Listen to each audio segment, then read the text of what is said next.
On behalf of the county, Canaan Associates and DPZ Co-Design, welcome to the second meeting of Series 2 of 3. My name is Marina Corey. I'm with DPZ, and I'm joined by Matt Lambert and Mike Wyke. And from Canaan, we have Eliza Giuliano with us, as well as many more from the county. And all of us will be helping to answer the questions during the 2 Q&A pauses we have today. As a reminder, Series 1 was an introduction to the comprehensive plan and the particularities of each of the 6 market areas. It provided detailed reference about each area of the county to assist us in better celebrating the general character and individuality of each area.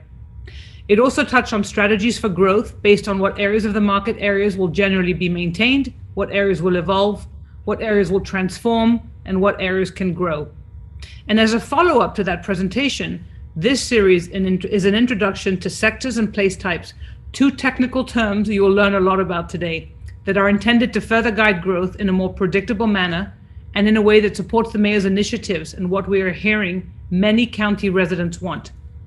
The rest of the Series 2 meetings will take place tomorrow and next week.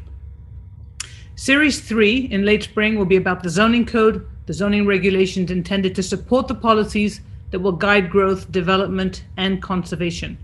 So we look forward to your active participation, collaboration, and engagement with this team as we collectively map and describe the ways in which the county should grow over the next few decades and what it can look like. So briefly, a couple of housekeeping rules before we begin the presentation. The meeting's being recorded, as you can see here, and it'll be available for viewing later. It's also being streamed live to Orange County social media. We ask that you ask questions through the Q&A button, and we're going to do our utmost to answer as many as we can during the presentation. This meeting, as I said, is focused on these two topics, the sectors and place types. Additional information and surveys can be found on the Vision 2050 website. And we actually ask that you stay on till the end and that you actually help take the survey at the end, which can really help us tailor the subsequent presentations accordingly. And then lastly, of course, is ways in which you can stay involved. And today's presentation is organized as follows. I'm going to turn this over to Alberto Vargas, the planning director, who will make welcoming remarks and introduction. Then Matt Lambert will give a general overview of the sectors and place types. And then we'll go into a deep dive of the sectors, a description of them. We'll then take a pause, answer questions related to sectors, then have a presentation on the place types, and then again, have a Q&A on the place types. So on that note, I'll turn it over to Alberto. Thank you very much, Marina, and welcome once again, everybody, for helping us plan what we anticipate would be Orange County's growth for the next 30 years. As we started this engagement back in December of 2020, when we talked about that macro scale, as Marina defined them, the planning areas, market areas, very specific about identifying the diversity of the county. It is a real fundamental perspective and approach to really understand that diversity and its character is the foundation of this overall initiative. How to plan within those specific opportunities, and how to be a little bit more assertive as to what would be anticipated to happen adjacent to your neighborhoods or within your neighborhoods and within your communities. So thank you again for being with us tonight. I cannot emphasize enough the difference between the way that we have been planning for the last decades in Orange County and the way that this new strategy, new lens of growth and how to visualize interaction and intervention in the existing context, urban context, suburban context, and rural context of Orange County will continue to be planned for and evolve. So thank you again for your time tonight. As we move forward into today's topic, again, great introduction by Marina about the sectors, and which is we in the planning division, we look at it as the vision map, those areas that are going to have a specific delineation, but the way that they are delineated are not regulatory. They are really areas where we can anticipate the level of change or maintenance of existing character that may happen. And when we speak about place types, those would be, as Matt will also explain further, our new reference to future land use designations. In other words, we would describe the intended character of those specific, much more specific areas, the mix of uses, the level of densities and intensities, and the type of places that they will become. So with that, I'm gonna turn it over again to Matt, who will continue the presentation. But before that, I'll just like to acknowledge that we have District six with us today. Representatives from the district office. Rose Nancy is with us tonight, and I would like to welcome her. Commissioner Ziplin may be listening, and there may be others that join throughout the program tonight. So we'll acknowledge them as soon as we're notified that they're here. So thank you very much, and Matt, I'll turn it over to you. Thanks, Alberto. If you watched the last series of presentations, if you haven't, please do. A lot was covered. Many complex topics. They were addressed to frame the importance of a comprehensive plan. Much of the public may not know what a comprehensive plan is. Many don't interact with it on a daily basis. But there are many topics covered and that were covered in the last series of town hall meetings, such as how much the county will grow, the generational dynamics of growth and aging, the formats growth may occur in, what affects housing affordability, and whether people have transportation options, where some places are more connected to regional transportation than others, new mobility technologies and the current state of planning, how zoning works with the comprehensive plan, and so on. Quite a lot must be considered when developing a vision that looks forward 30 years. And 30 years is quite a long time. If we jump back 6 jumps at 30 years, we're in 1840. That's when sewing machines hit the street there on the bottom left. The last 30 years took us from early personal computers in homes, homes that could afford them, that is, to advanced computers in most people's pockets, on our wrists and our cars, and managing autonomous rovers on Mars. Where will we go in the next 30 years? Comprehensive plans are designed to look towards a distant future and to align all the policies and activities of the county towards a shared future vision. Orange County is a hotbed of innovation and home to diverse and growing population. As we look at growth management, we have to consider how to grow while protecting sensitive natural lands and the county's rural heritage, to grow in ways that increase equity and affordability, mobility options and access to jobs, and places for friends, family, and fun. As a reminder, the current comprehensive plan was adopted in 2009. There's a lot of stuff in there, of course. These plans are big. And the Vision 2050 plan will also have a lot of content. Today, we're going to focus on growth and development policies and the way that Vision 2050 leads the county forward towards a future vision, rather than being reactionary in the way that often comprehensive plans in the past have been. So we're looking to direct and create a vision through this process. Now, a major component of growth, of course, is the projection of population. This was covered in the last series, but I wanted to bring it back up again because the county clearly has been growing steadily, as shown in this chart, for quite a time. And just like in the end on the right side, we have this cone of uncertainty, just like the hurricane cone of uncertainty. The exact future is uncertain, but we know the general path, which leads towards quite a significant growth in the future, whether you're on the lower or high end of that. But the midpoint here, 690,000 people in addition in the next 30 years. So 690,000 is quite a lot. That's a lot of new neighbors, a good way to think about it. The city of Orlando, for reference, has a population of 280,000 people approximately. So the county will most likely grow by 2.5 times the population of the city of Orlando. Now, to think that growth would occur evenly across the whole county is bad planning. And to allow that allow the growth to take this form would be bad policy, resulting in a degraded quality of life by increasing driving, increasing the cost of infrastructure and the tax burden that's associated with it, and reducing rural and natural lands.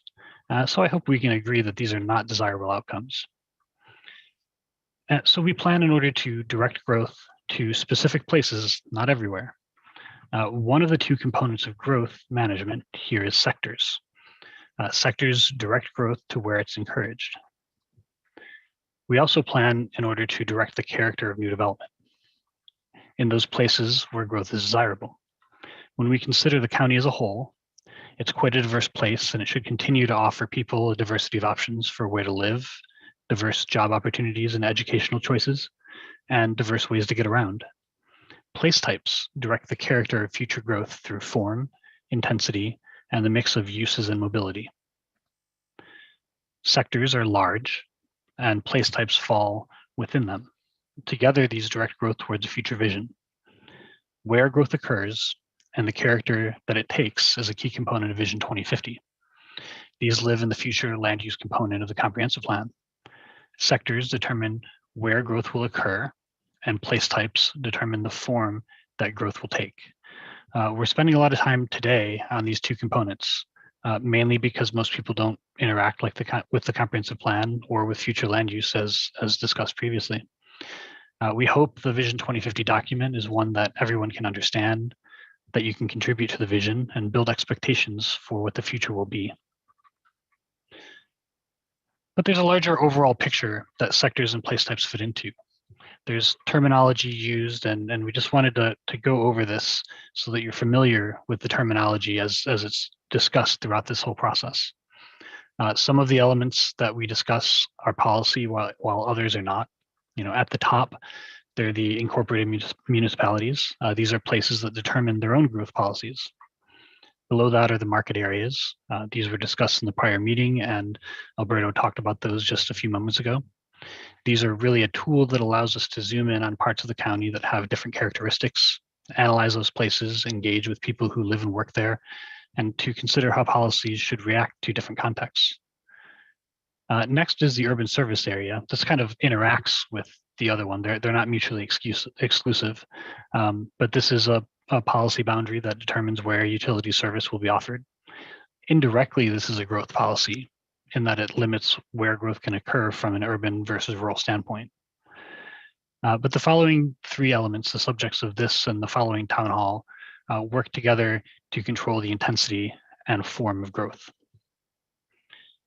Today, we'll look at sectors and place types, as mentioned. In the next town hall series, we'll look at Orange Code, the zoning code update. So let's get started with sectors. Remember, the sectors determine where growth can occur. They also determine the amount of growth in each area through place types. As Alberto stated, they're not regulatory, but they direct the allocation of place types. So technically, they're intended to limit which place types are applicable, place types being the new future land use categories in different areas. We'll look at these after the sectors, specifically the place types. But to understand sectors, I think it's best to think about those directing where growth should occur.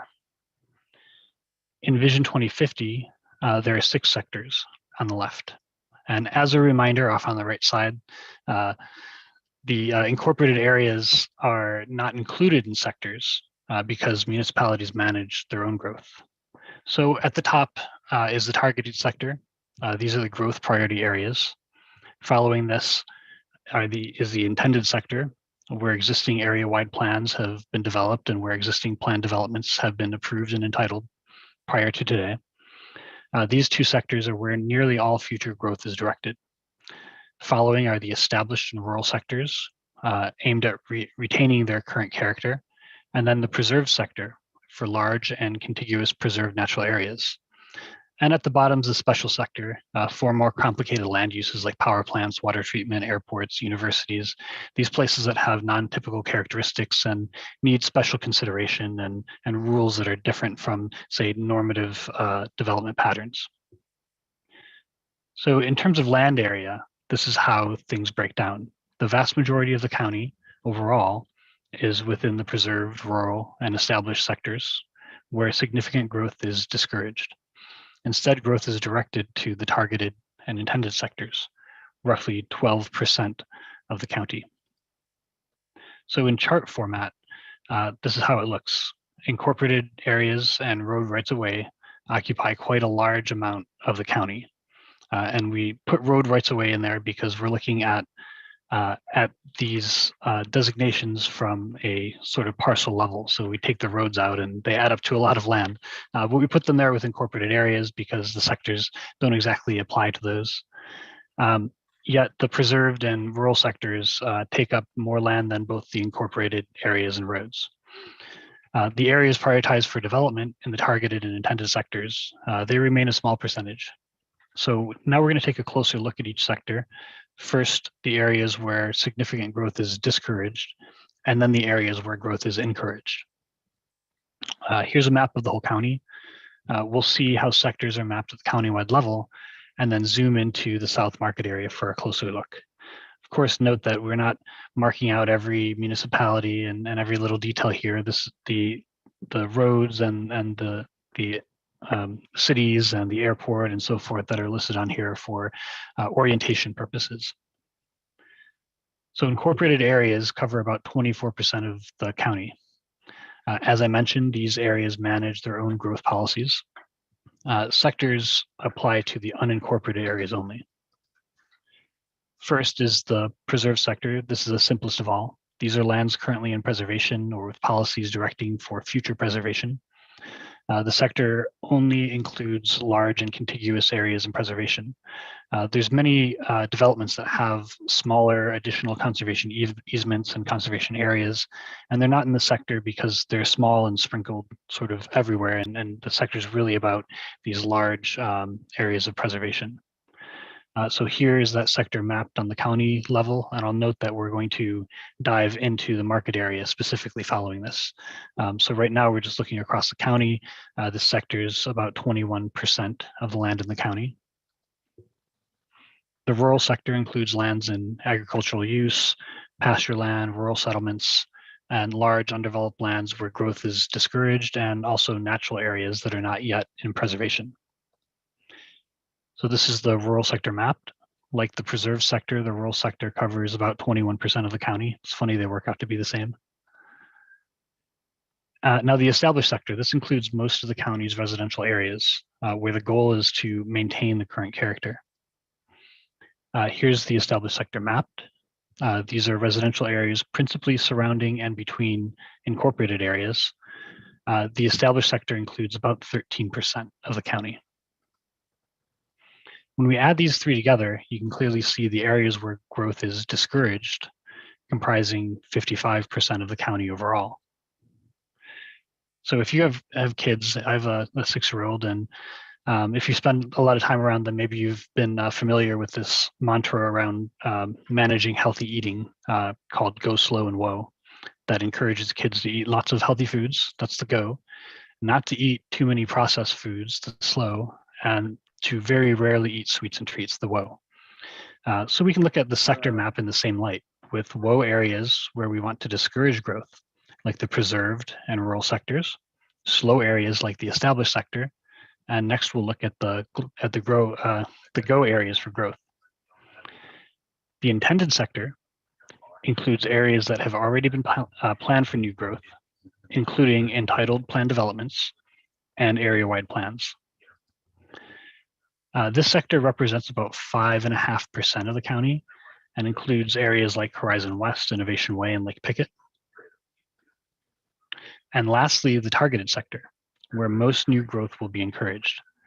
This sector includes existing commercial, industrial, and higher density residential land located along the county's major roadway network and areas along its future planned transit routes. This is the targeted sector mapped, representing about 6% of the county. The targeted sector is heavily concentrated in the I-4 corridor and the South Industrial area, but it's also found along major roadways leading to incorporated areas. You'll see that it's up there on OBT between Orlando and Apopka, and also the major roads heading between the existing incorporated areas. Together, between the intended and the targeted sectors, these are about 11.5% of the county, and these are the areas that growth is encouraged in the future.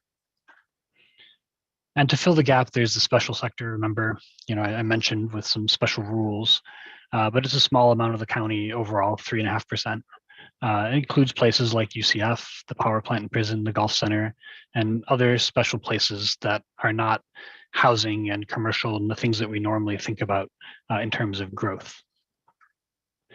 So when we put these together, we end up with the sector map covering all of the county.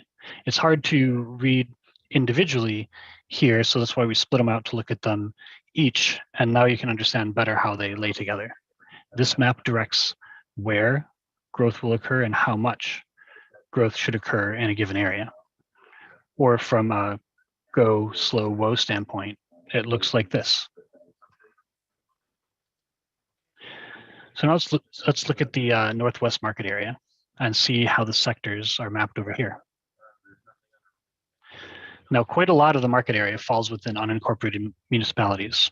While this is only 30%, when you take away Lake Apopka and Wekiwa Springs, the incorporated area covers actually over 54% of the areas that are not in preservation. So while it's 30%, it's still most of basically half of the land that's not in preservation within this sector.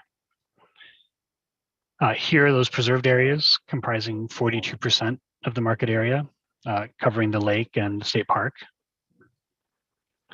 The rural sector here occupies the northwest of the Northwest market area up there in the corner, with a few other areas in the lower right, retaining some separation between Popka and Ocoee, and some little pieces here and there in between the incorporated areas. And then the established sector. This covers already developed areas within the incorporated areas as well as at their edges. So zooming in, because it's kind of hard to read all these little pieces on the map, you can see the pattern of annexation here is pretty strange.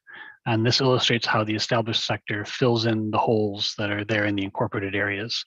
Though the largest contiguous established areas are along the eastern edge of the market area, most substantially below the state park.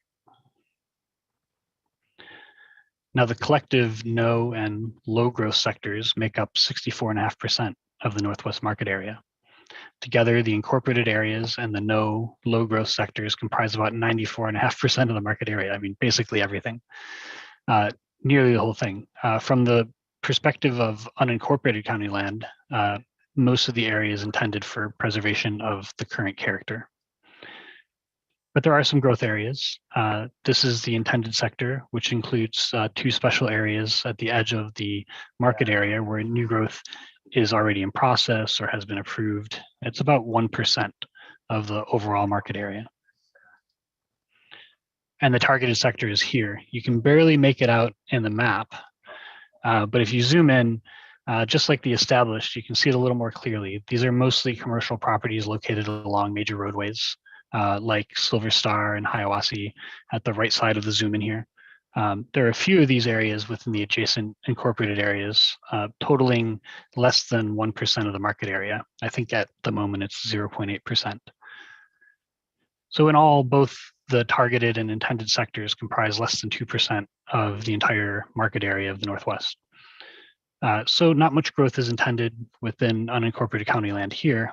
Of course, growth may still occur within incorporated areas, though. Those are not within the jurisdiction of the county's comprehensive plan to manage. So keep that in mind, since they take up quite a lot of the land in this area.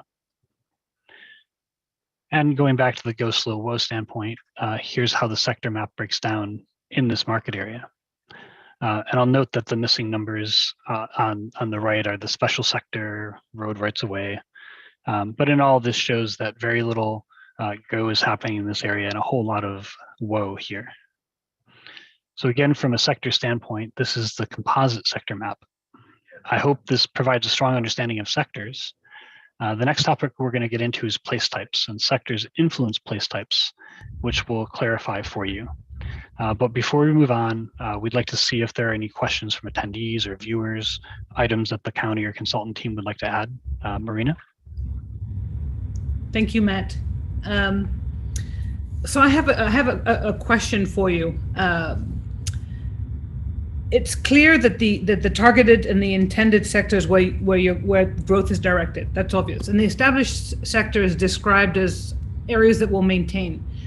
However, a small amount of change is still anticipated in these areas. A subtle change, gentle change. Can you maybe describe a little bit what that change could look like, or what that change, what kind of changes are envisioned in the established areas? Because I would imagine that that's where there's a lot of where there could potentially be some concern. Yeah, certainly. The established areas, they're not all entirely built out. For example, for the most part, they tend to be single-family subdivisions, schools, some religious institutions mixed in there. There's also some townhouses and multifamily. There's also lands that have not been developed, say 5-acre parcels. What the established sector does is sets a goal that any development, any growth in these areas would maintain the character of the existing area, so not be different from what's already there. So those 5-acre parcels, 2-acre parcels here and there, those might develop. The property owners have a right to build on those properties. But what the established sector is doing is it's not targeting those for significant intensification beyond what's around them. So the goal is to be like what is around them, and not to be so different. And we'll see when we look in detail in place types that occur within the targeted sector, that those place types are intended for more intensive activity and use. Yeah, I think it's a good way to describe the established sector as areas that won't change, but that will accommodate, that can be made to be more efficient, where the infill opportunities can fill in, but the overall character is sort of still established. And that's why we call them slow too. I just wanted to remind, we said there's slow growth in here as that growth may still occur, but when you think about fast growth, you probably think about larger developments that are the type that fit into the targeted sector. When you're seeing bigger buildings and so forth, the slow growth is sort of the natural molt and change. People may rebuild houses or do small things at a slow pace, and so that's the intention there. Great. And so now I'm going to ask you another question, which has to do with the sectors, which is a new scale of planning, I guess one could describe it. And Alberto's mentioned that these are regulatory, but maybe you can spend a little bit of time to say they're not regulatory, to explain why this scale of planning is still necessary, and why not jump straight to just the FLU or the future land use. Sure.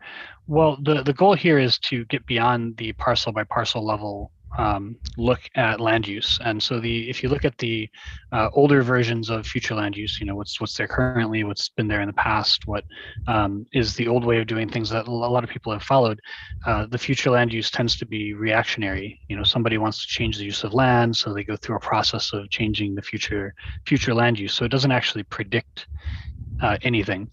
And when you only look at a parcel by parcel level, you can't create places together. You just get land uses, like a lot of commercial buildings strung along a major rural roadway. That doesn't really make a place, but it is a land use.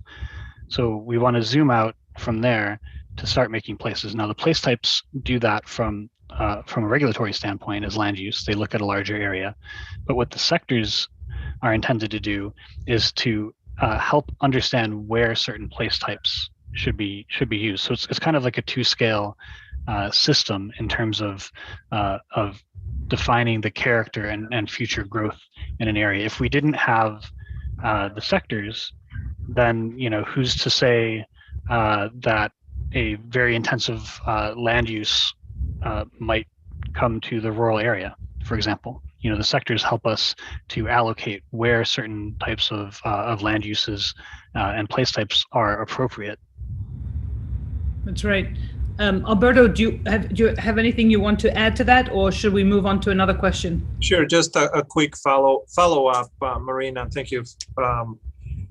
Just to focus also as we discuss sectors, is that they begin to not only better define the character of those general areas into the level of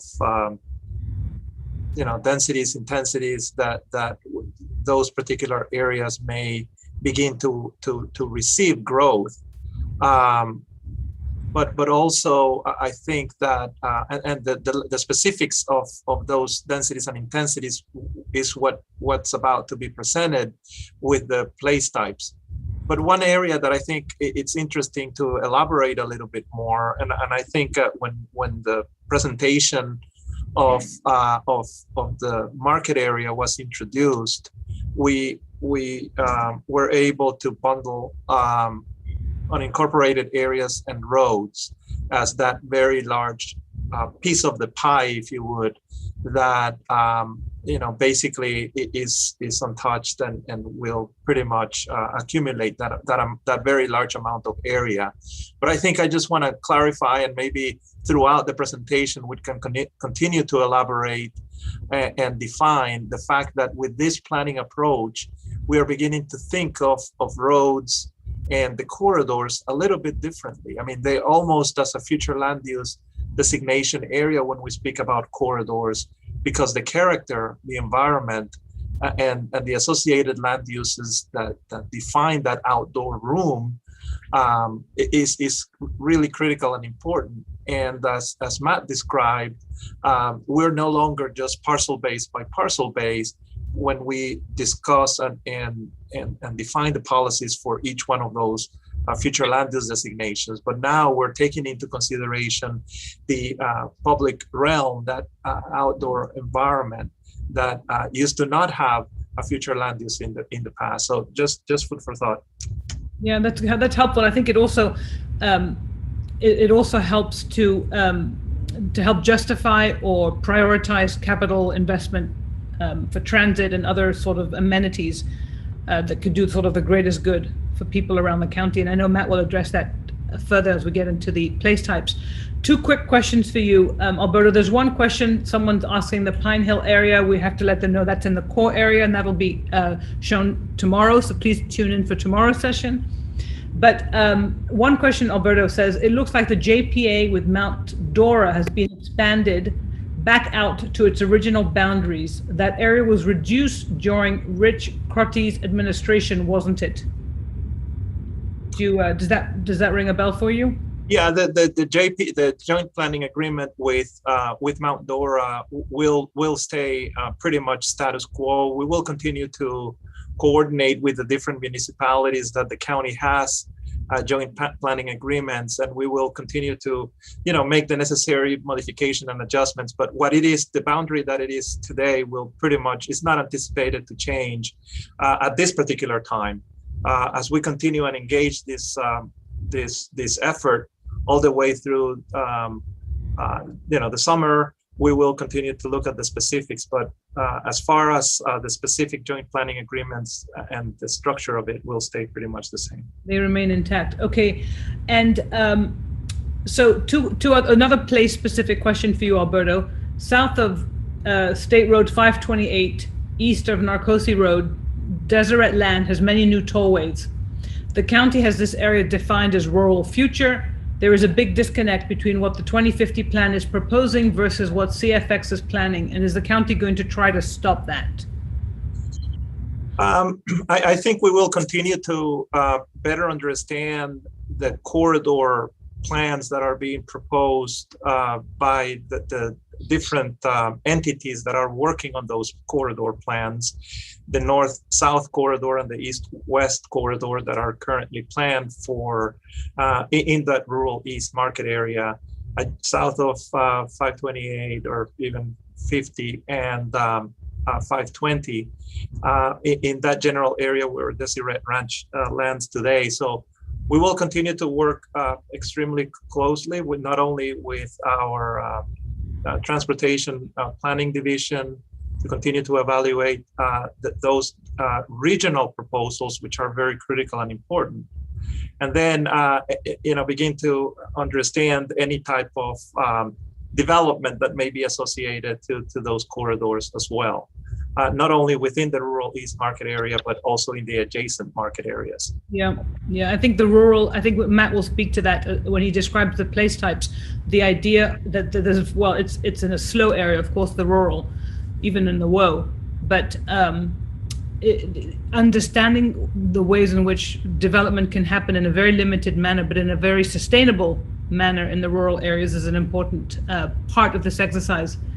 And then there's one, which I'll direct to you, Alberto, again, but I want to say one thing about it. It says, will objectives and policies continue to exist? And I want to say, of course, and that is part of a comprehensive plan, and we need feedback, and people can help identify those policies and objectives that are needed for their own market areas. But the reason that these sector plans and these place types are being defined is that so often these objectives and policies are very skilled and very pertinent to describing a vision, but it's not painted in a physical form.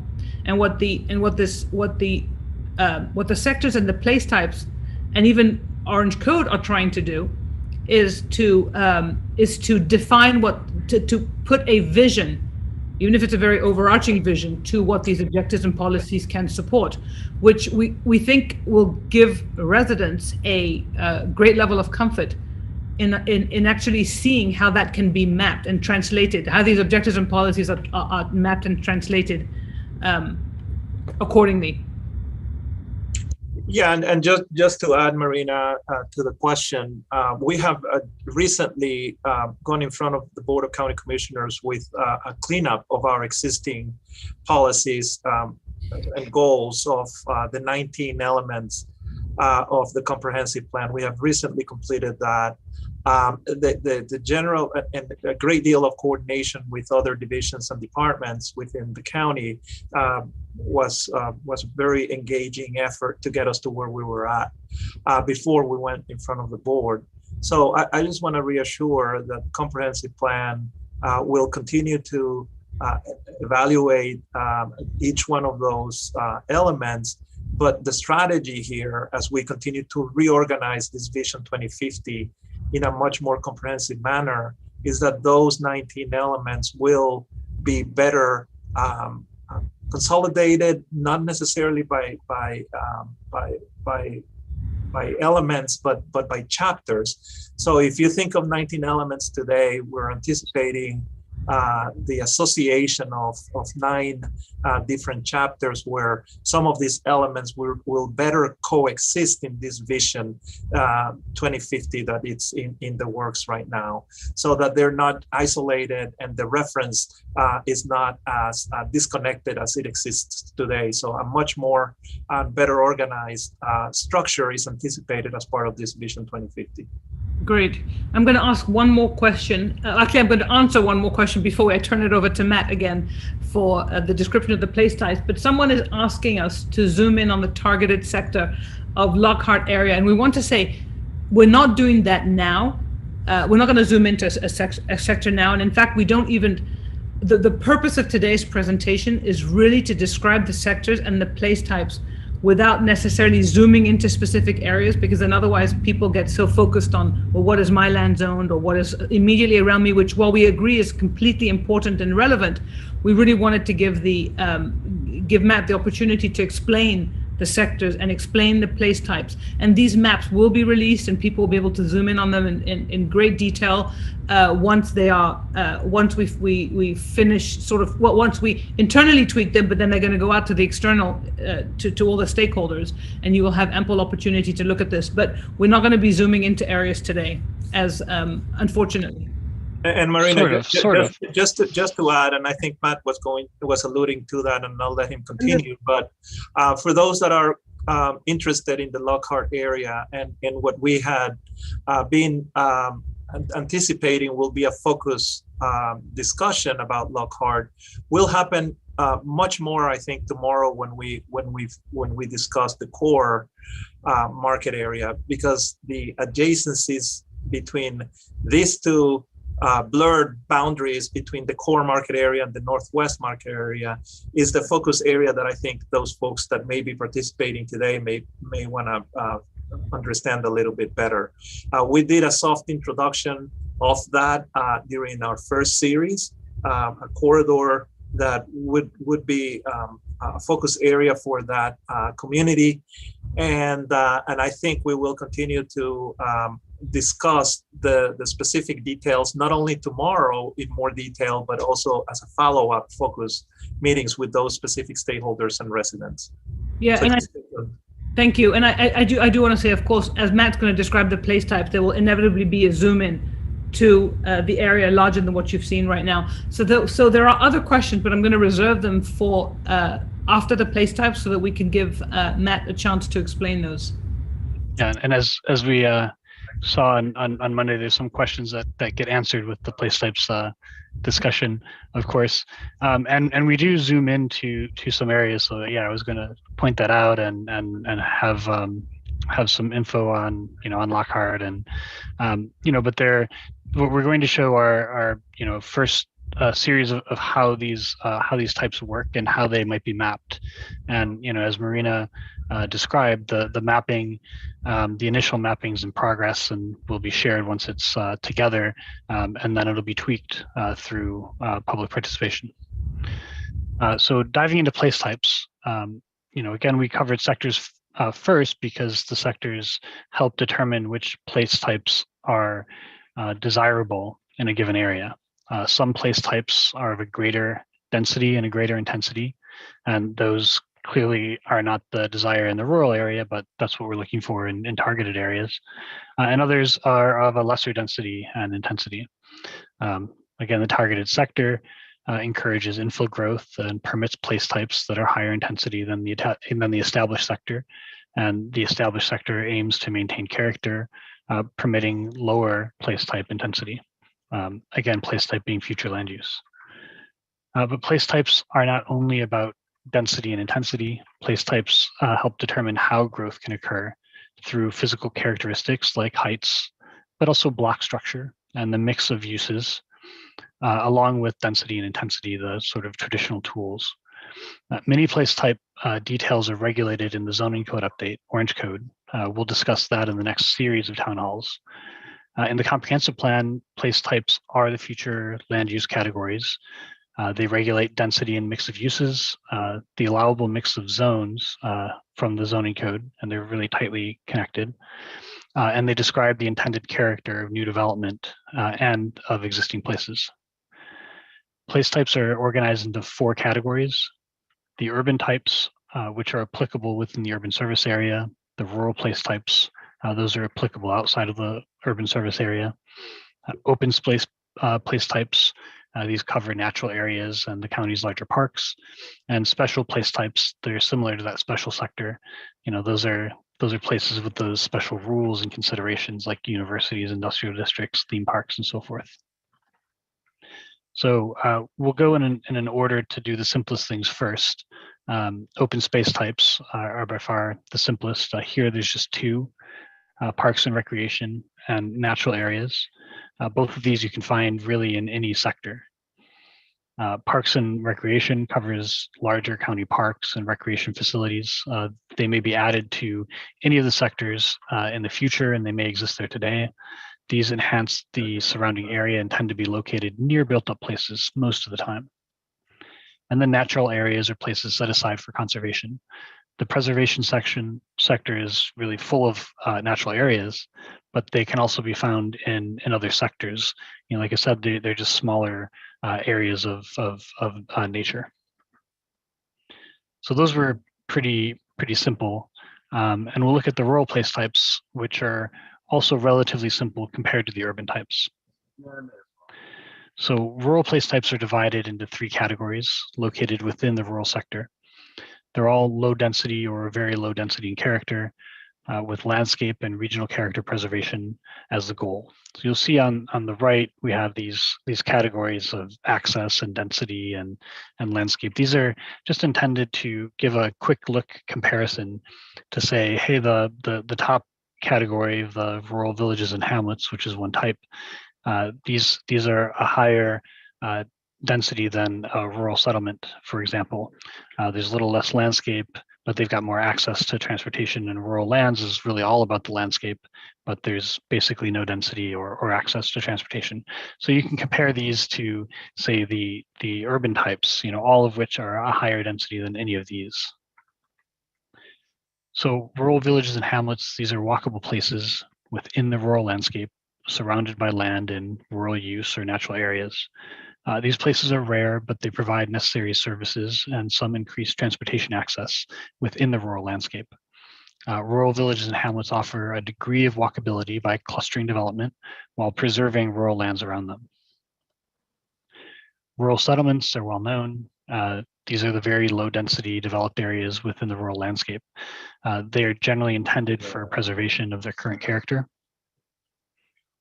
And of course, rural lands are the areas that we think of when we consider most of the rural environment. They have little to no development and are in principally agriculture or pastoral uses. So again, the rural areas are relatively simple, just having three types to look at. And the last, the easy ones, is special place types. As I mentioned, these are just like the special sector. They don't fit into urban or rural categories. They need special rules. Here, there's three examples: industrial, institutional, and entertainment place types. But a few others also exist, like airports and utility facilities. So that was quick, but now into the urban place types. These types are the more complex of the place types, and the details of which we'll focus on now to help understand the way that they interact with sectors and how they're intended to organize growth. So the urban place types themselves are further divided into three categories: centers, corridors, and neighborhood fabric. Each of those categories has three types within them, totaling 9. It may seem like a lot, but if you compare that to current future land use categories, the structure is much more simple and organized, and the goal is to better communicate the vision and expectations for the future. Centers are the most intense of these three. They're all mixed use types, and they're at the higher end of density compared to other place types. Corridors connect those centers together. They're also mixed use, but at a lower density and intensity than centers. And neighborhood fabric surrounds centers and corridors, which is generally residential in use, along with supportive services like schools. We touch on that a little bit in the questions. So this is a typical diagram to illustrate the structure. Centers are typically located at the intersection of major roads. They're intended to be mixed use and vibrant in the future. Places for higher density and the convergence of mobility options, as well as being places for jobs and entertainment. Today, these are mostly shopping centers along major roads, but they will be encouraged to infill with housing, additional non-residential uses, but also civic space together to become more vibrant places. The lowest intensity center is the neighborhood center. These are small, non-residential, and mixed-use areas that may span just a few blocks, or small mixed-use areas where neighborhood compatibility is really important. Many neighborhood centers exist today, and they're intended to be enhanced and encouraged. Single-use neighborhood centers may be supplemented with additional housing, but growth in neighborhood centers is not really a significant intensification over their prior condition. So they're much lower intensity than the other centers. The goal here really is compatibility in scale and activity with surrounding neighborhood fabric. Now, on the other end, you get the urban centers and regional centers. We group them together here. The two are the most intense of the place types, and you may associate them more commonly with mixed use and vibrant places. Urban centers are the lower of the urban or regional center. Those buildings are maybe around 4 stories and on a connected street grid, mixing non-residential and residential uses. These are places for entertainment, services, job centers, and places that a good percentage of the population would like to live, particularly younger and older folk, but do not currently exist in any quantity.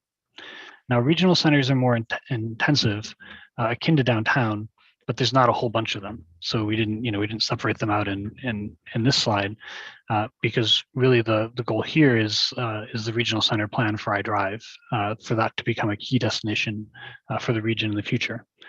Centers concentrate density and intensity to build vibrant places.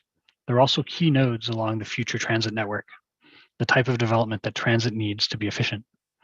They're also ideal environments for multiple mobility solutions, also micromobility. So next you have the corridors. Corridors connect centers. They're generally along transportation routes, providing housing and business with transit access. Corridors are mixed use, typically adding residential uses to already commercial areas, but their intensity and density is much lower than centers. Generally being adjacent to neighborhood fabric, corridors must transition in intensity towards the surrounding neighborhoods. That's also something that the the Orange Code update helps to facilitate as well. So of the corridors, there's the Main Street corridor to look at first. Main Street corridors, they exist throughout the county. They're the lowest intensity of the bunch. They're low in scale and intensity. They may be single use today, but transition to low intensity mixed use in the future is possible. These corridors provide important services to nearby residents, but many could benefit from street trees. Clearly this picture is missing a bike rack, and also with the code that encourages them to flourish. Main Street corridors are areas where the treatment of the street itself requires particular attention.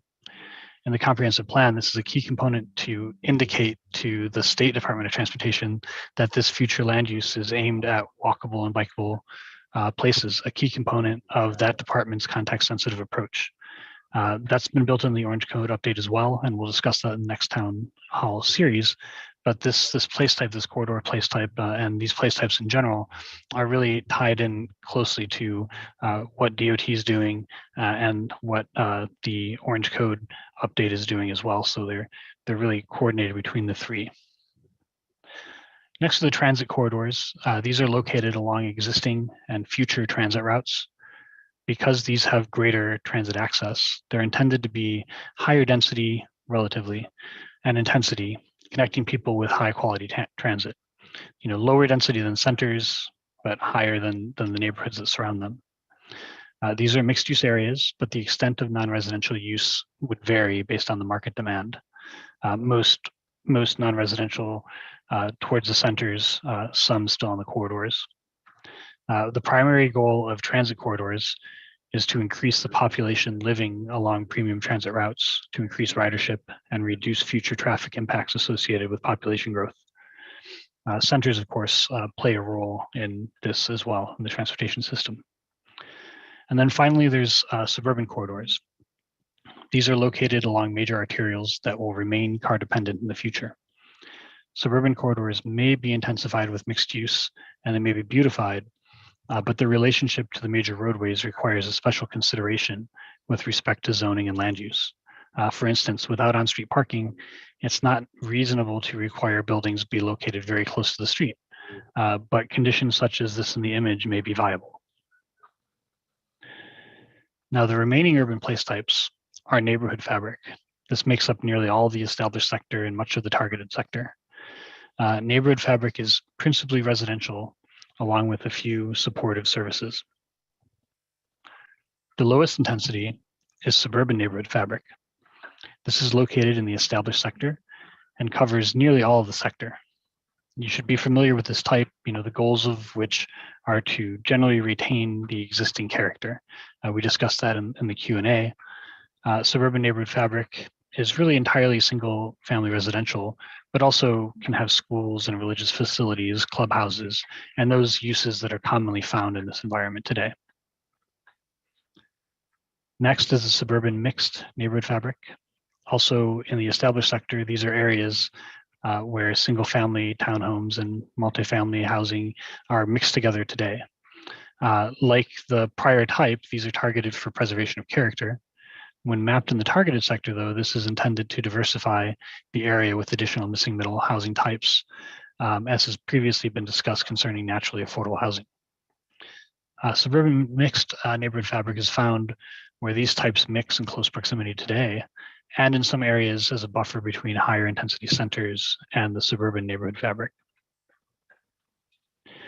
The last place type, finally, is the traditional neighborhood fabric. This is the highest intensity of neighborhood fabric, which is still not nearly as intense as a corridor or a center. These areas mix many housing types together into a tapestry of walkable blocks and open spaces. Traditional neighborhood fabrics include schools and similar uses as others, as well as very small corner stores and cafes. The principal goal of traditional neighborhood fabric is to provide a wide range of housing options in a walkable structure of blocks that's located near centers and corridors. So the prior slides demonstrate the intent of place types as the new future land use categories. Now we'll look at how they can be applied to real places with a few examples. First, let's look at a very clear example. that demonstrates urban place type categories of center, corridor, and neighborhood fabric. We actually use this one in other market areas because it's very clear in the way that it demonstrates the intent of urban place types.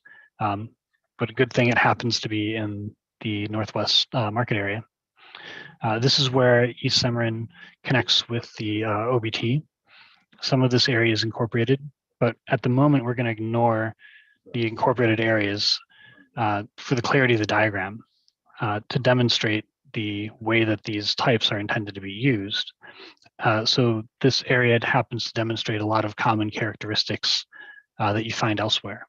There's automobile-oriented commercial along the larger roads, Semarin and OBT, along with larger shopping centers at major intersections. Beyond the commercial properties, there's a wide range of housing, some large and small lot single family, some townhomes, and some multifamily. Here's a sector map for this area. It's pretty simple, 2 sectors, right? When you zoom in to this scale, it's usually not that complicated, but we'll look at a slightly more complicated version later. Here, most properties are in the established sector, with the targeted sector along the major roadways, plus a small node of existing commercial north on Thompson. So here's a look at the boundary between the targeted and established sectors on the aerial backdrop. The targeted sector follows mostly the commercial properties along major roadways, like Semarin and OBT, and single-family neighborhoods beyond are in the established sector. So we put a thicker black line, if you can see that, around the corridor in the targeted sector. So when we look at place types here, you can see how they work with the sector. So this is a map of place types as they might apply to this area. Within the targeted sector are the higher growth types, centers, corridors, and traditional neighborhood fabric. In the established sector are the low growth types, suburban and suburban mixed neighborhood fabric. These are the centers. 2 of these we might categorize as urban centers. These are areas of commercial and multifamily that are large enough to develop a structure of blocks and civic spaces and can accommodate both mixed use and higher intensity residential infill. Of course, a lot of this is not in the county, it's in incorporated places. So let's just not consider that at the moment, just for the diagram. So these centers are in the targeted sector. The neighborhood center to the north, on the other hand, is much smaller. This can accommodate a small amount of mixed use infill, but needs to retain compatibility with the surrounding neighborhood fabric. So this may be a neighborhood center. Here are the corridors. These are commercial and multifamily properties that are located along major roadways, Semarin and OBT, of course, but they're not included in the centers. So the centers are those open spots in between them. In this case, both Semarin and OBT are planned for future transit improvements, so they're considered transit corridors. And transit corridors encourage more residential and mixed use infill than suburban and Main Street corridors. Most of the examples today have transit corridors. In the core, you actually see a little more of the mix between different corridors. So we'll look at those in the next meeting. So the remaining area is all neighborhood fabric. It's really the majority of the area. The neighborhood fabric's divided into suburban in the light yellow, suburban mixed in light orange, and traditional in dark orange. These are differentiated by density, where the suburban neighborhood fabric is the lowest density and traditional neighborhood fabric is the higher of the 3. All, of course, again, lower than the corridors and centers. When we look back at the place type map, this area clearly demonstrates the centers and corridors framework that we discussed earlier. The framework is also important as we look to encourage more efficient transit functionality and increased ridership. Transit functions best where there are nodes of mixed-use activity in the centers that are connected in lines, which also lend energy to ridership along the corridors. Now here's what the map looks like when we pull out the incorporated areas. Now it's much more difficult to discern what the pattern is, but we wanted to look at it first so the pattern could be clear. The sector and place type map is designed here with consideration for the incorporated areas around them, then removed from the map in the actual comp plan documents. The sector maps, as we mentioned, the place type maps that we're looking at right now, they're in draft. They'll be shared on the Vision 2050 website in the coming months. And there will be opportunities for input on those. So let's look at another example. Since most of unincorporated land in the market area falls within the preserved and rural sectors, let's take a look at a more rural example. Here's the southern edge of Tangerine with Lake Ola at the top of the map. Because this is the rural sector, though, this example will be very simple. Here's a sector map. Almost all of the area falls within the rural sector. Just at the bottom right is a small corner of intended sector, which carries over a previous designation that's existed, prior to now. But in general, this area is entirely in the rural sector. So here's the place type assignment. Pretty simple. There are 2 rural settlements defined by the established boundaries that exist today. And rural lands occupy the western extent of the area. Lake Carlton is identified as a natural area. Here, while Lake Ola is within the natural settlement at present, maybe that's something that gets mapped as a natural area. Or if it's not, it still remains preserved through other policies in the comprehensive plan and also in the zoning code. So there's a lot. Sometimes there's a few options for how you can sort of handle things, and we're working on that as these maps are further developed. Since we looked at the types in prior examples, I just thought we should do the same here, if only to have more than 3 slides on the example, because it's really so simple. And again, both of these are oriented towards preservation of existing character, the rural settlements and the rural lands. Now, because the rural example was exceedingly easy, let's take a look at a different type of example. This is Taft to the west of the Orlando airport, just to see how this might play out in another situation. This area includes a large amount of housing in a traditional grid of streets, but the housing is surrounded by a large amount of industrial, with the airport just to the east and the 528 Turnpike intersection here just to the west. The sector map illustrates this condition pretty clearly, with the special sector in purple occupying most of the map. That's the industrial areas. The established sector covers nearly all of the existing neighborhood fabric. However, the targeted sector here is assigned to properties between the existing neighborhood fabric along and near Orange Ave. If this wasn't in targeted and we just did a translation, a lot of that stuff is industrial, and it actually kind of tears the neighborhood apart. So here the idea is to apply the targeted sector to stitch the neighborhood fabric together by transitioning the area near and around Orange Ave from industrial use to become a neighborhood center and supportive housing for the neighborhood. So here's the aerial with the black line boundary of the targeted sector. You can see here that most industrial properties in the center are intended to change. So the targeted sector, most of that stuff is currently in industrial use. But the other surrounding areas that are not in the targeted sector are likely to remain as they are in industrial and stay in the special sector. So here's a map of the place types for this area, again pointing out the outline of the targeted sector surrounding the new center. Within the targeted sector are the higher growth types, the centers, the traditional neighborhood fabric. In the established sector are the lower growth types, suburban and mixed use neighborhood and suburban mixed neighborhood fabric. There's also the corridor, which you'll see, and that runs along Orange Ave, sort of regardless in this case of the sector. So here's a center. A neighborhood center in this case suggested due to the scale and extent. This can accommodate a small amount of mixed use infill, but really given its place in between two neighborhoods, it should aim to remain compatible with the surrounding neighborhood fabric, thus the neighborhood center versus an urban center. And here's the corridors, as I mentioned. We're looking at transit corridors, and the transit corridor sort of takes precedent over other things in order to increase ridership on transit. So properties along this route on Orange Ave are part of the transit corridor. And the special sector area remains with the industrial pace type as is.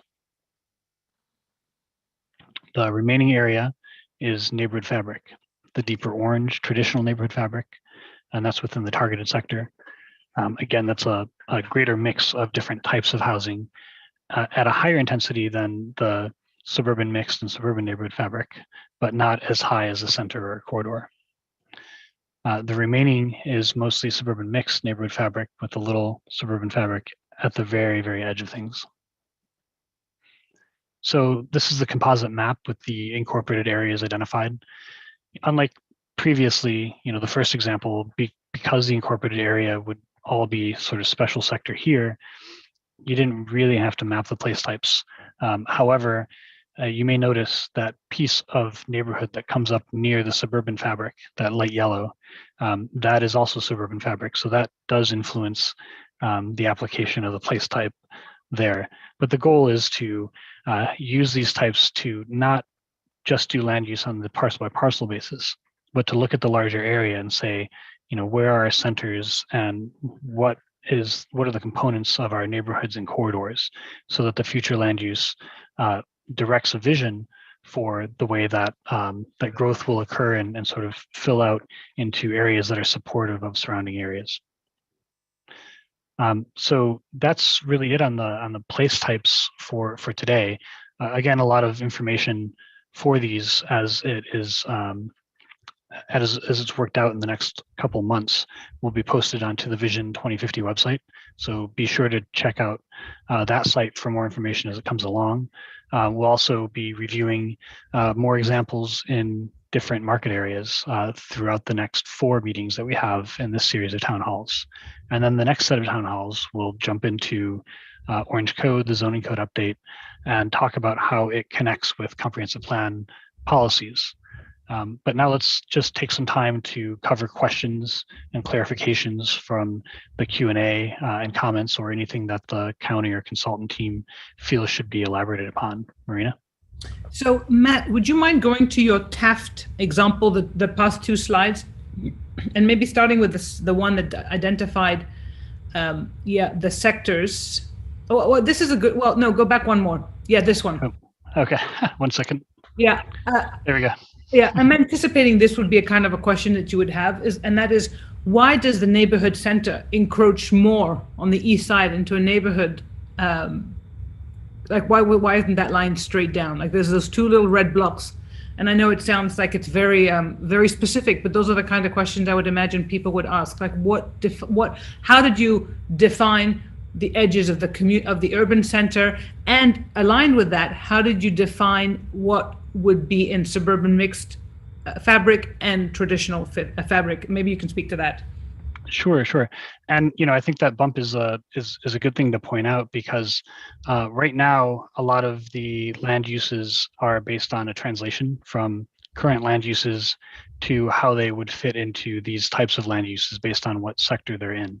So there's this like interplay between the existing future land use and the place types and sectors, and then we have to look more specifically and say, does that make sense, and can that change, and in which direction does it change? And that's why the maps are work in progress, and those sorts of specifics are done over the next few months, where we do a first pass. There's a few rules that we have for how to translate the existing into the future, and really the process starts with the centers, and then moves on to the corridors, and then moves on to the fabric, and then we need to zoom in and look at the details.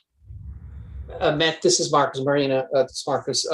I also would like to add that what is not shown here, because at this point we don't have an immediate plan, but we would anticipate that perhaps in the future we would have a TOD station where the rail line goes, that straight line goes north and south, and where Orange is kind of curving around the rail station. So we, if that is the case, and if we are extending the TOD planning area, we would anticipate that area might change. That it could get a little bit larger.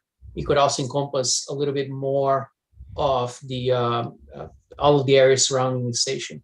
So as Matt said, this is a preliminary draft. We're working toward through the delineation of these areas, and we shouldn't expect that this is necessarily the final area. No, that's fine, but I think this is such a good example of how the maps, will wiggle a little bit and will form around, large parcels that may have been commercial or that butt up against more established neighborhoods, and thinking through what those transitions look like. So it's it was a good clarification, but it's also an understanding of what these place types look like. So I have another question for you, Matt, but I want you to go back first and answer the second part of my original question, which was how did you define, or how did you delineate traditional fabric from the suburban mixed fabric? Well, here the traditional fabric is all in the targeted sector. So all of that is essentially land that is not. I don't think any of that's currently in residential use. Now, Marcus can elaborate on that. But it happened to be anything that was within the established sector that was slightly outside of the area of the center. That's the traditional fabric. Now, in the established sector, you have the suburban mixed covering a lot of the land because you have housing of different types and a variety of lot sizes, which is what the suburban mix is.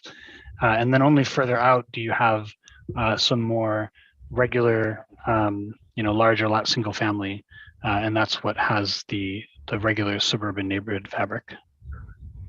Yeah, the key thing here is from understanding the existing pattern.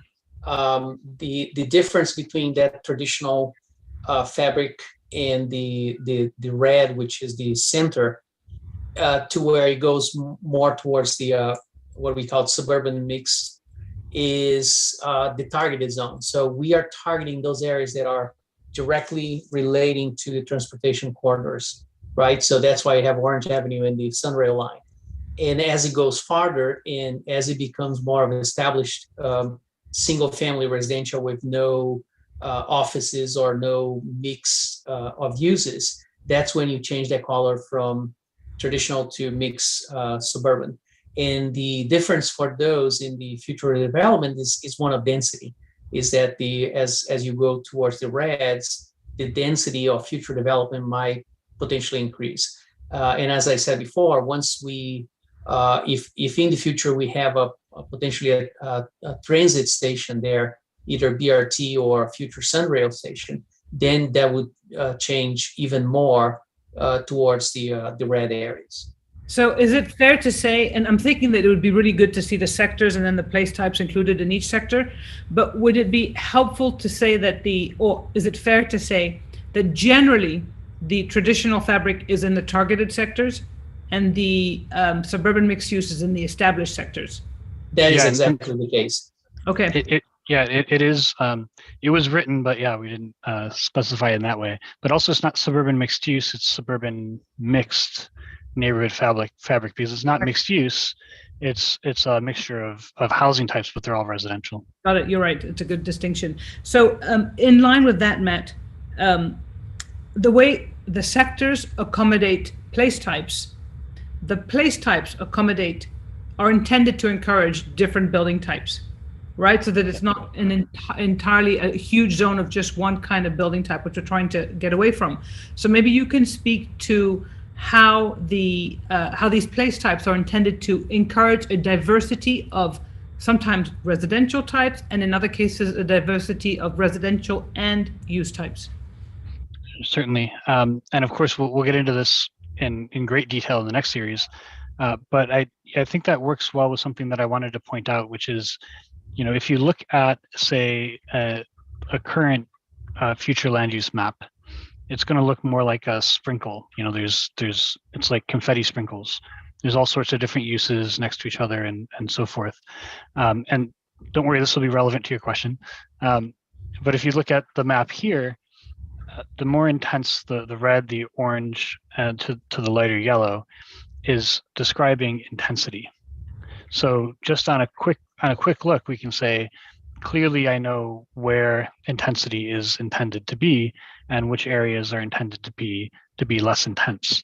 Now, intensity has a lot of characteristics. We like to use that term at first rather than just density, because density is one characteristic of intensity. You also have, the mixture between residential and non-residential uses, how many people are walking. Places that are more intense with people have more people walking, more people biking, more different modes of transportation. And so by looking at our future land use in terms of intensity, now we can say, well, this center is a place of activity that has people in multiple modes of transportation, a lot of people on foot, and in this case, it happens to be a mixture of uses and residential.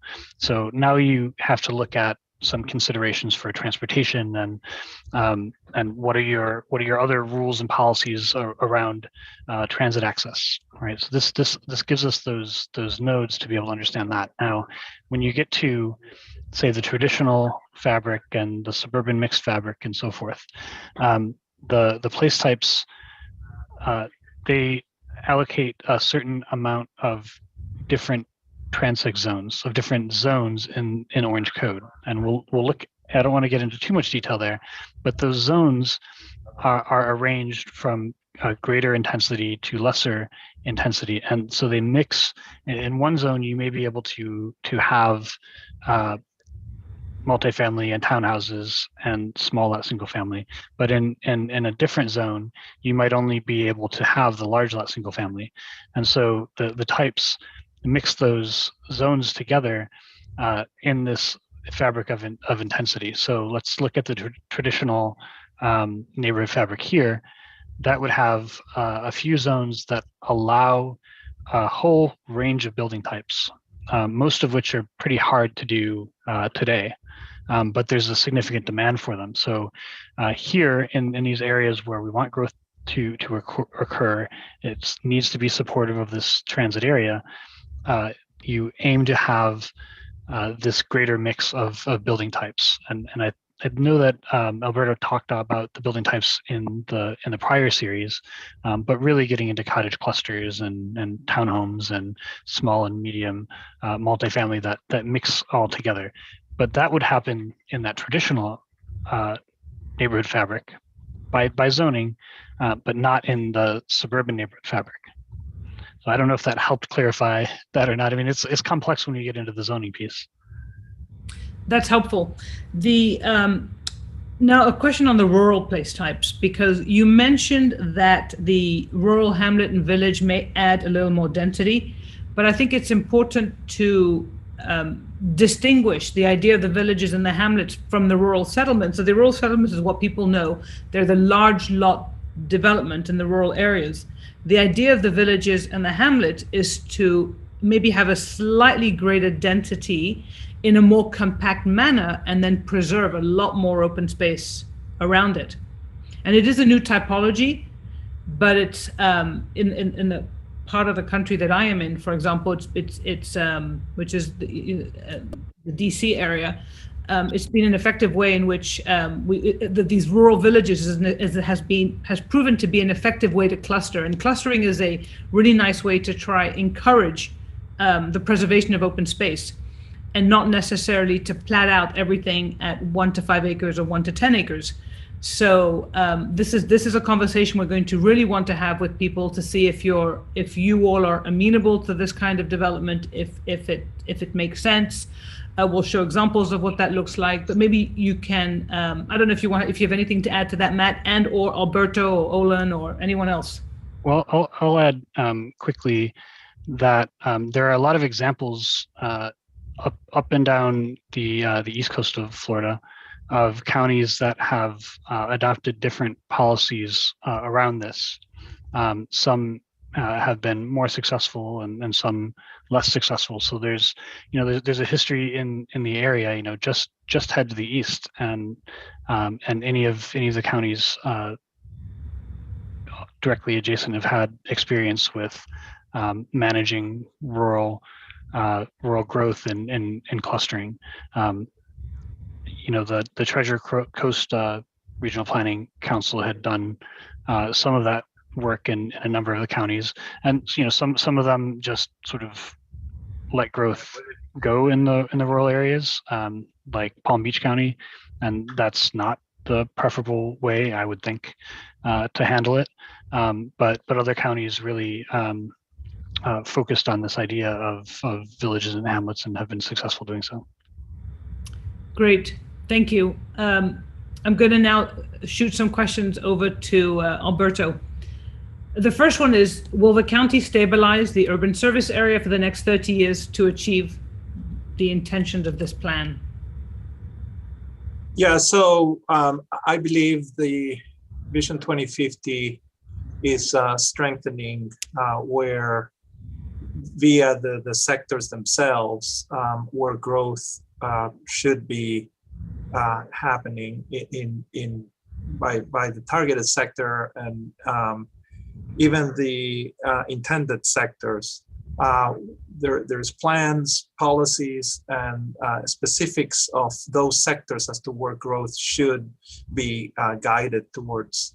I believe that takes the pressure of the 2010-2030 comprehensive plan and the delineation of the urban service area, where the need to continue to expand it because of different applications gets minimized quite a bit. So I believe through the mechanism and the structure that we have right now as part of this Vision 2050, it will continue to strengthen predictability and focus and guide growth where it's intended right now. Thank you. I have another one for you, Alberto, which is an interesting question.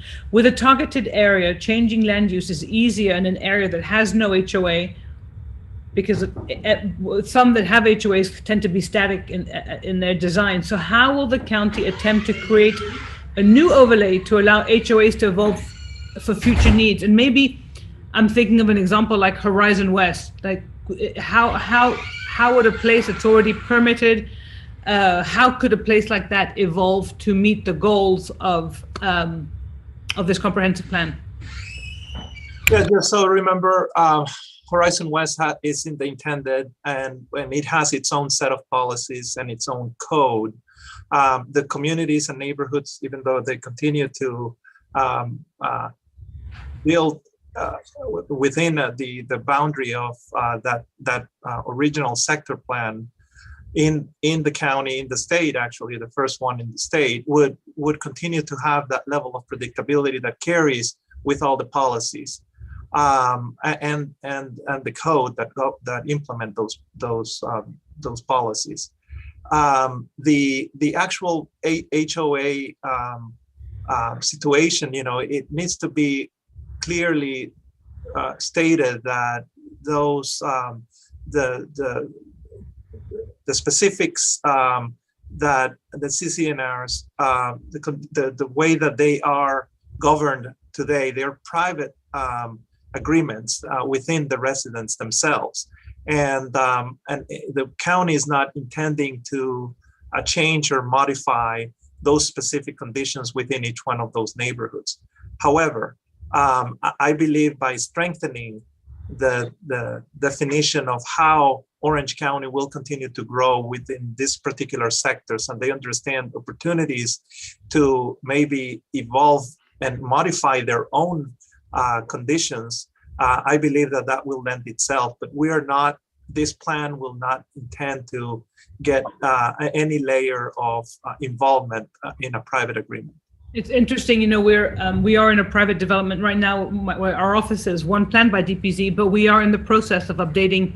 Every 10 years or so, we update the code to reflect the goals of the community, but also to reflect the goals of the greater area. So it doesn't, even if there is a CCNR in place, it doesn't mean that those can't evolve as well, as you mentioned. Okay, here's another question for you, Alberto, which I think everybody has a keen interest in, is how will the public now be involved in the development of this plan?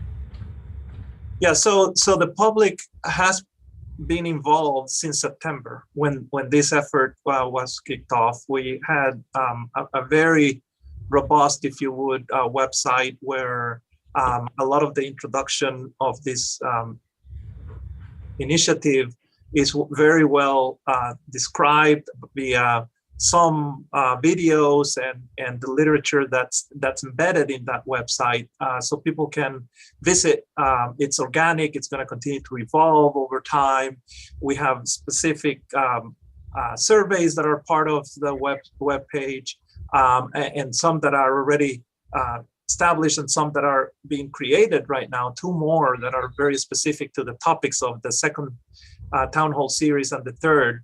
So we have received quite a bit of comments since September, but as we continue in this journey of the second and third series, and we continue to unveil the different strategies of Vision 2050 and how it's going to be accomplished, we hope that those residents that have been involved, not only on the first series, but all along, continue to participate.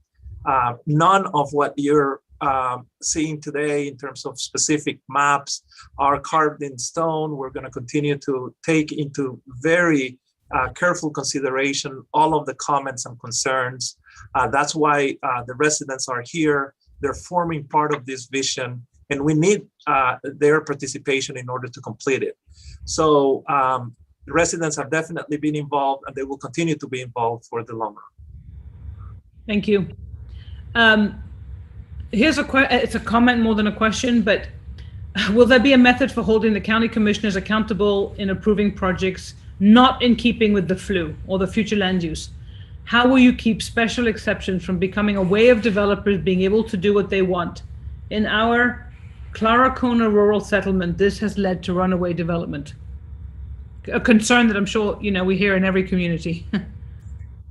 Yeah, so I'm glad the question is very community specific, and Claracona, with the history that it has, I believe that from the get-go of this 2050 vision plan, we internally and with the collaboration of the different comments that we have gathered all along, is that we were going to set aside the specifics of each one of the 22 rural settlements that we have already well established in Orange County. We have policies in the current comprehensive plan that make the statement of them not being expanded, them not being modified, and those specific rural settlements being very, very much kept with very predictable results in terms of the densities and intensities. There is absolutely no intention with Vision 2050 to make any modification to those 22 rural settlements in terms of the policies themselves. They become a place type of their own, actually, and they will carry the existing policies that are existing today in the comprehensive plan. So the idea here is not to make any unpredictable results to the existing character of those neighborhoods and communities. And it's really to strengthen, if there are any weaknesses at all, we would like to make that clear as part of this process. And Matt or Marcos, these rural settlements are essentially either mapped as the established sector or even the preserved sector, or is it mostly established? Because preserved is natural areas. They're in rural. They're in the rural sector. Because they're not intended for any growth of any significant amount. But I would also clarify on the first part of the question that there is certainly a goal here by moving from a parcel by parcel land use to a larger area picture of what land use means to help direct good future decision making in terms of what type of development should be in which locations, rather than the sprinkles where you don't have a lot of clarity in terms of why a certain land use should be here or there. That these are a series of very clear goals in terms of where land uses occur. Yeah, and I think to add to that, to piggyback to what you just said, Matt, and what Alberto said. One of the aims of the Orange Code is to really create a predictability of form, so that people get comfortable with the kind of the development and some assurances that the development that surrounds them or is adjacent to them is in keeping with the character of the area. And when there is a transition, those transitions are managed in a manageable manner. In a careful way. In a careful way, there you go. So one other question for you, Alberto, related to process. People have been taking surveys, they're attending town hall meetings, but what will be other avenues for residents to share specific recommendations to the comprehensive plan? So, of course, we are in this open forum right now. We hope that we can continue to record your responses, not only by going to the web page, but there are specific phone numbers embedded in the web page that you can call, or you can always send us your note to the planning division in the county with any particular comment that you may have or concern, and questions will be addressed in that manner as well. We also will have specific focus meetings that are already being defined right now of community engagement, where residents can discuss specific character of their communities. We're meeting with the development community as a follow-up as well to let them know how this, clarify any questions related to process in the future of how some of these complaint applications for amendments even may be targeted in terms of any specific modifications that may need to happen between now and adoption. So we'll have transmittal public hearings, we'll have adoption public hearings, and hopefully before we get to that point, there's going to be quite a bit more public participation opportunities. Thank you. There's another question on Pine Castle, but that's in the that's not for this market area, so we're not going to spend time talking about Pine Castle, unfortunately, today. But it is part of the redevelopment. There is a plan for the redevelopment of it, since it is one of the TODs. And that leads me to my next question for Matt, which really has to do with, one of the goals of this plan is to really do a better job of aligning transportation planning and land use. And maybe you can spend a little bit of time describing how the sectors and place types are aligned to planned or future transportation improvements. Yeah, oh, great. There's two levels to that. One is what I mentioned in terms of the centers and the corridors, and it wasn't so obvious in this market area, but it's obvious in other market areas where the targeted sector aligns itself along corridors and in places that are intended for future transportation investments. When those are determined, but there's transit routes intended for future transportation, and those help define where the targeted sector occurs, thus encouraging development and enabling development. We should talk about the enabling side too, but enabling development to occur along those transportation corridors. But that's not the only piece of it. That's really sort of aligning the future land use with the transportation that's planned. But then there's also the format of what development looks like. So if you have infill at a shopping center, for example, that's at the intersection of major roadways that has transit, how's that going to function? And so the goal here of the place type, let's say that becomes an urban center, is to be as efficient as possible in mixing housing and jobs and businesses together in a walkable environment, ideally connected to the neighborhoods surrounding, though that's not always possible, such that there are more options than just the premium transit or the bus, but also making it easier to walk and bike and use whatever emerging mobility technologies are available. Now, it's really corridor based in that manner, but also the traditional neighborhood fabric is aimed at that.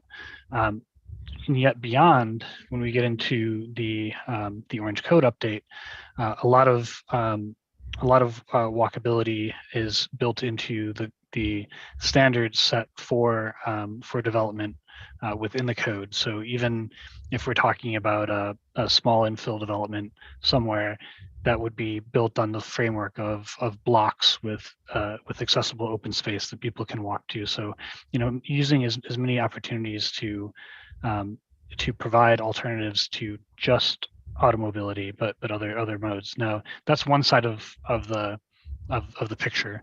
The other side of the picture is the character of the roadways, and how does the design of roadways work with the land uses along them.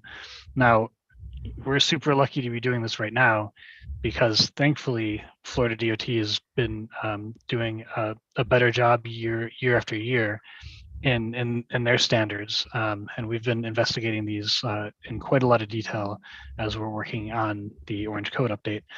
And I just read the other day in their newest guide on context sensitive streets that their goal is to have they've set up a classification system for the character of different areas that's based on the same system that we're using within the Orange Code update. So there's a direct translation between those two systems, and that classification is based on essentially the intensity of use from a mixed use walkability standpoint, to ensure that roadways take context into account. Now, how is context determined? Right now, they haven't mapped all the context. However, the way that they intend to map it at present is to follow comprehensive plan policies that establish predictable land uses in a mixed use format, as well as zoning code standards that reinforce them. So essentially what we're doing now between the sectors and place types and the Orange Code update fits exactly into their goals, such that the standards that are applied to roads from the state level to the county level actually work for pedestrians and bikes and not only cars. Of course, supportive of cars, but they've really broadened that out. And so all of this is a direct connection between land use and transportation from the comprehensive plan down to the code. That's great. In fact, my next question to you had to do exactly with FDOT's new classification system. So you roll that into one, which is good.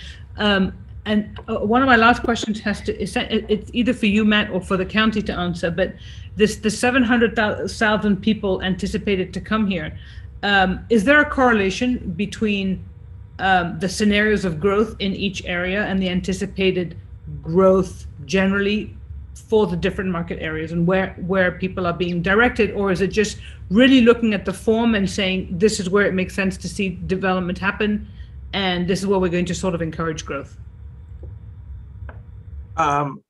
Just a general reference, Marina, I think that we would continue to anticipate about just north of about 80% of those 700,000 people for the next 30 years to continue to take place in the core, the south and the southwest market area.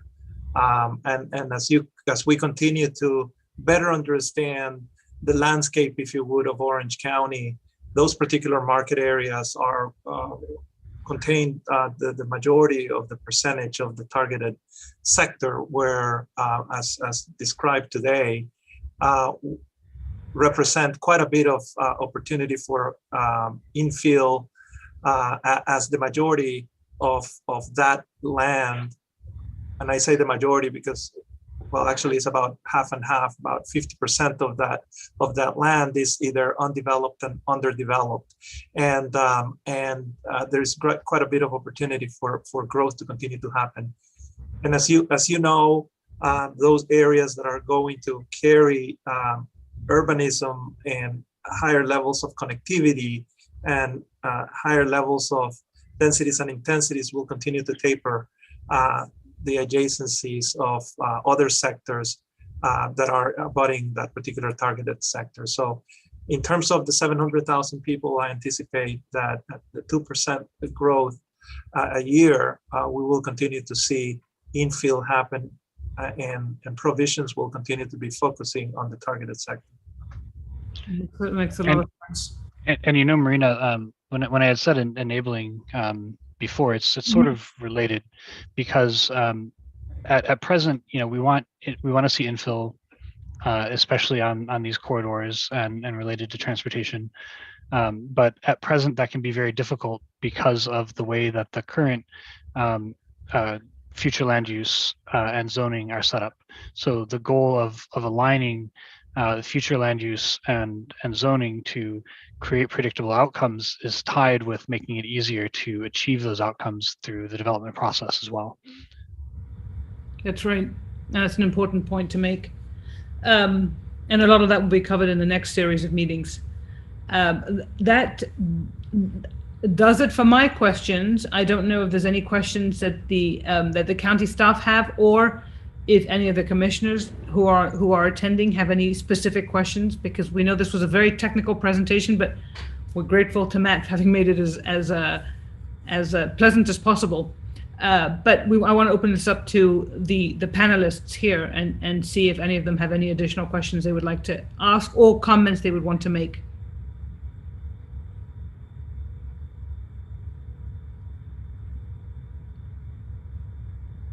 And if not, we'll end this about 10 minutes early, but we would really hope that you would take the survey that's going to be posted on this as soon as we're done talking, and that you encourage your neighbors, your friends, your colleagues to participate to stay involved and to participate in the continued drafting of this comprehensive plan. Tomorrow's meeting will be on the core area for those who are interested.